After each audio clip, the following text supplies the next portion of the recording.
So yan guys, full guide naman tayo papuntang Maze Garden. So Tungchong Line tayo ulit.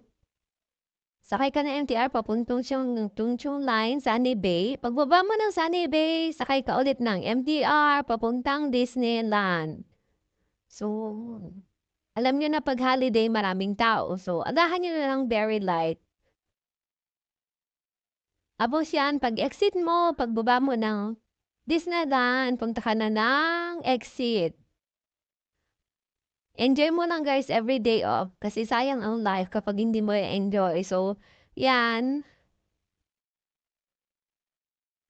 Hanapin lang ang exit, itama ang octopus, tapos exit. Tapos makikita mo dun yung signage ng Disneyland. Turn right tayo. Yan. So, yan, mga nakilala ko lang din yan sa MTR. So, continuous lang yan guys, dire-diretso hanggang dun sa dulo. 'Di ba?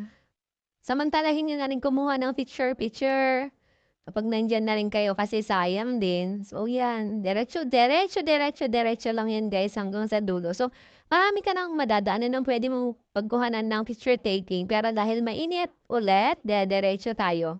Turn right ka pagdating mo dito sa dulo, sa ferry. Tapos, first gate guys, makikita mo na yung Maze Garden.